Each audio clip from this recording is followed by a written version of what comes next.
A warm welcome and heartfelt namaste to one and all. I, Anuradha Sharda, would like to thank all of you for watching the videos, writing in your suggestions, and your comments. Thank you so much for that. We are organizing a free video on moon in Hindi. If you're interested, please do write in uh, on our emails to our and or you can also write at the WhatsApp address given below, and we will definitely send you a link on that.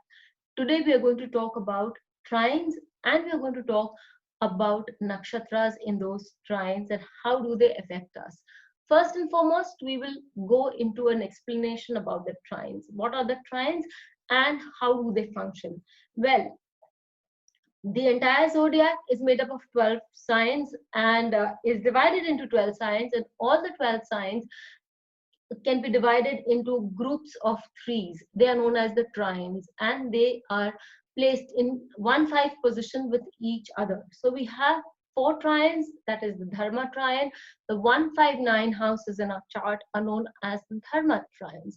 We have the Artha trine, the 2, 6, and the 10 is the Artha trine. Then we have the 3, 7, and 11 forming the Kama trine, and finally the Moksha trine in the chart is the 4, 8, and the 12th house as they are grouped together. What is the fundamental behind grouping them together? How do they function? So let us work on that first. Let us understand that first.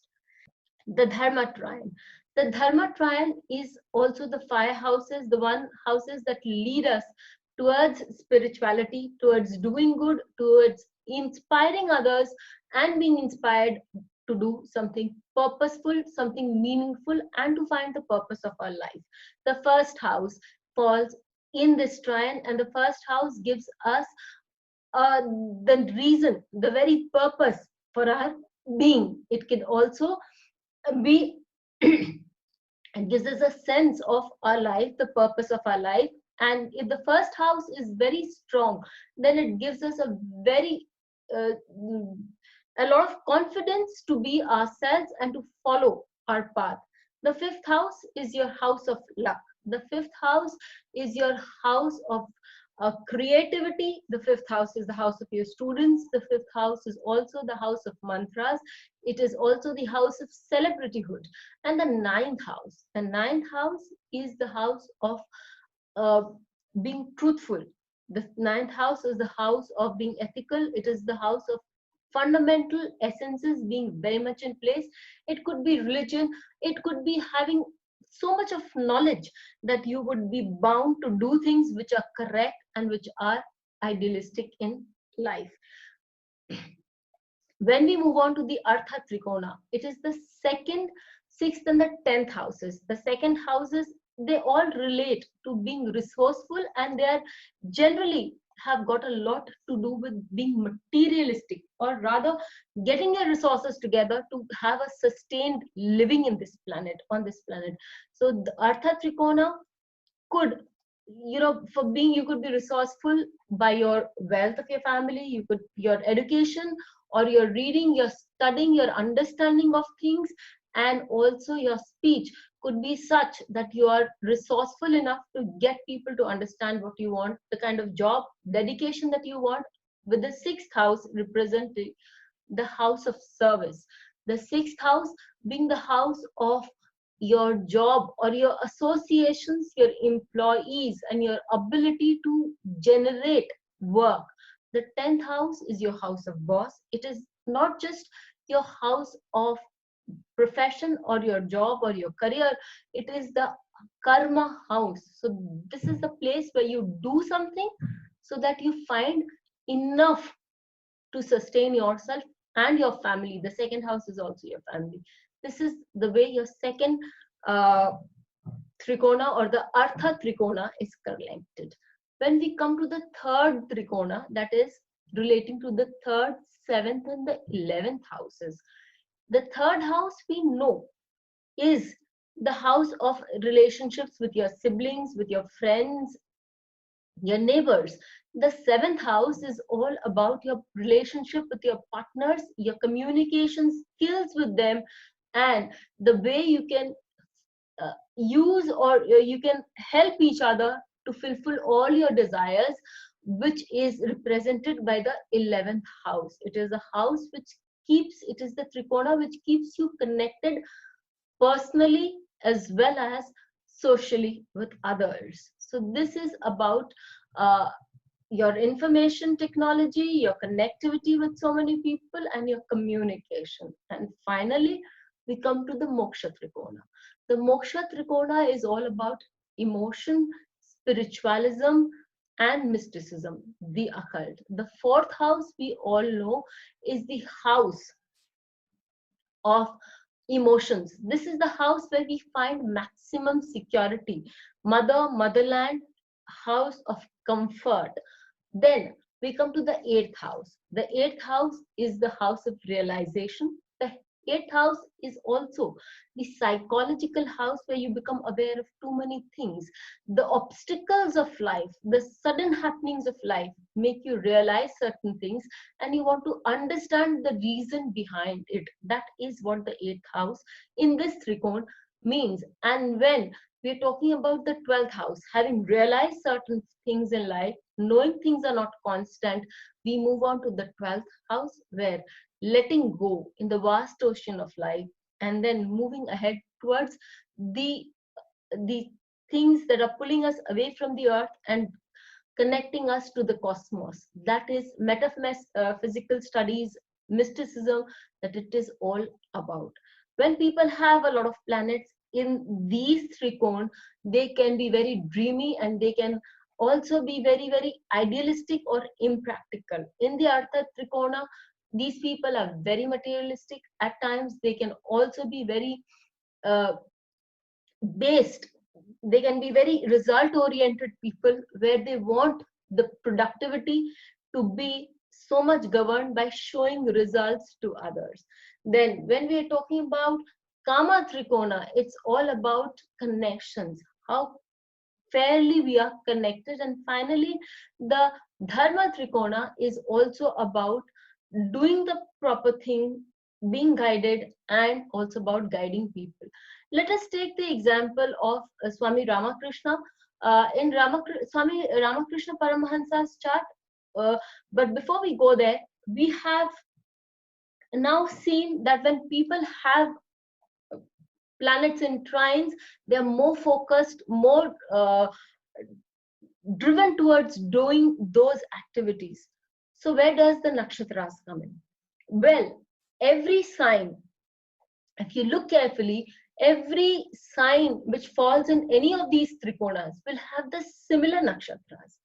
So if the trikona, which is the Dharma Trikona, for starters, for Aries Lagna, that is the Aries, Leo, and Sagittarius, will have nakshatras of Ketu, will have nakshatras of Venus, and will have nakshatras of Sun. That's a given. Similarly, the Artha Trikona will have nakshatras of Sun, uh, Moon, and Mars, and Kama Trikona will have Mars, Rahu, and Jupiter. Finally, the Moksha Trikona will have the nakshatras of Jupiter, Saturn, and Mercury. And for all the lagnas, these will keep on rotating, but the essence is that nakshatras would remain the same in the triads. So, the planet here and there in different nakshatras can change the whole game plan. For people who have planets in a trine and in the same nakshatra, life becomes very predestined, or rather very focused for them, and they are bound to follow a certain path. For example, now when we take the example of Ramakrishna Paramahansa, in his chart, we see that the nakshatra of Rahu is very, very predominant, with his ascendant and sun being in the Dharma Trikona with Jupiter and Saturn. Sun and Lagna is placed in the Sadbhish Nakshatra. Jupiter is placed in the 5th house in Adra Nakshatra, and Saturn is placed in the 9th house of the truth, the ultimate truth, and Saturn is also the 12th lord here, if you can see. Ultimate truth in the nakshatra of, again, Rahu's nakshatra of Swati. Now let us take the case of Julia Roberts. For Julia Roberts, she has Ketu nakshatras, which are very prominent in her chart, and they are in the Artha Trikona. And Ketu is sitting in the 4th house of security and wealth.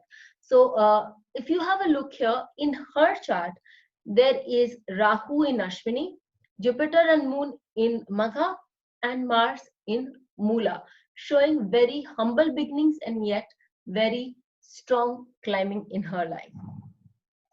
So we see that there can be certain nakshatras which are driving you. And what is the driving force behind Ramakrishna Paramahansa's chart? The driving force is knowing the unknown, getting connected with the unknown, and then becoming one with the unknown. In Julia Roberts' chart, it is all about family, finance, work, and helping others. Because let's not forget, the 6th house is not just your job, your work. It is also giving service to others. It's also the house of service. So she has been an ambassador for so many places. Similarly, now we will take up an example. We'll take up a couple of examples and see how these nakshatras help you become focused and dedicated in your life. So we are going to take up the chart of Shah Rukh Khan. Shah Rukh Khan has his Lagna in Swati Nakshatra with his sun sitting there in Swati Nakshatra. Sun and Lagna in Swati Nakshatra gives him a need to prove his identity. Saturn gives him the dedication in his creativity, a kind of focus in his creativity, being in the nakshatra of Varuna in Sadbhish Nakshatra, giving him total discipline over his work and his family also, because Saturn is also the lord of the 4th house. And Jupiter, as the lord of the 3rd house of creativity, is sitting in his 9th house. He's very focused on his creativity. He is dedicated, truthful about his creativity, and works hard, because again, this Rahu Nakshatra gives him the Yatna Shakti, the need and the desire to get what he wants. And with Rahu being placed in the 8th house of change, transformation, 8th house of sudden changes in his life, he has his journey has been anything but steady. It has been full of sudden transformations, full of sudden changes, and he has reveled in that journey. In fact, his first break into the industry came in when when he was working, when his Jupiter Mahadasha started, and he got, before that he was into an acting career. He was doing a lot of acting on stage and everything, but into the world of movies, it started when the Jupiter Mahadasha moved in, and he got a lot of name and recognition. So we can understand that the trines will always make a person move towards his work, his dharma, and he's said to be a very dedicated person. Every time when he wants to be on stage, when he's on stage, he's very meticulous, very honest about his work. 5th house, Saturn is sitting in its own house, so gives him the creativity and the perfection and the dedication that is required to make him a celebrity, as denoted by the 5th house. Swami Vivekananda. So we see that an actor can have a 159 trine, and yet Swami Vivekananda, as a person who's actually is one of the greatest saints that we know of, has an Artha trine. How does that work? For him, his work became his worship, and all that he gained in life. Let's see what are the nakshatras that is influencing him. His nakshatra that is influencing is Mercury in Shravana in his 2nd house, Ketu, the Mokshkarak, in his 6th house of dedication and service in Rohini Nakshatra, as he grew, his dedication to his work, to his ashram, to his master's voice took precedence over anything. And second house that I have already said is the house of your voice, your knowledge. His knowledge about the Vedanta was something that inspired everybody. He was so resourceful in using all his accumulated knowledge that he became a powerhouse to reckon with. The 10th house has Saturn and Moon present there in Hasta Nakshatra, the nakshatra of Moon. Moon here is the lord of the 8th house, present in the 10th house. The 8th house, as we all know, represents changes. It represents him being a sannyasi. His sannyas was more of a karm sannyasi rather than the one who went into the Himalayas and sought enlightenment over there. So it was a very strong chart which says that he would use his voice to influence others. He would use his knowledge, his dedication to doing things, and would become a karm sannyasi. All of us would be having certain planets scattered here and there. But if you have planets in trines in a particular nakshatra, know that it is a very good way of understanding your life path. And the times would come during the dashas and the antardashas, and especially if the gochars are very strong, then you would have a great impact on these trines. Also, if there's a yoga working, like in the chart of Swami Vivekananda, Saturn and Moon were in the 10th house. So he would have to try again and again before his work would be passed. And he always says in his books and his readings, he's always said that failure is not an acceptable thing. You will have to move beyond failures. Try doing things till you succeed. So these are the things that we can very easily see and make out from a person's chart when we are very focused on the nakshatras and its trines. Not all of us will all of us definitely will not have these trines, but there's nothing to be worried about. If you have planets in trine to each other also, that again is a big clue in guiding you, provided you see where the lord of that planet of that nakshatra is positive. It can give you a milder form of path of life that you need to take, and then life actually becomes a lot more smoother once you're set on the path. Till we meet again with your questions, with your queries, and your suggestions, don't forget to like, subscribe, and to write in your comments. Also, please don't forget about our coming webinar on Moon in Hindi on the 23rd of May. Do join us, do write to us about it. Till we meet again, thanks.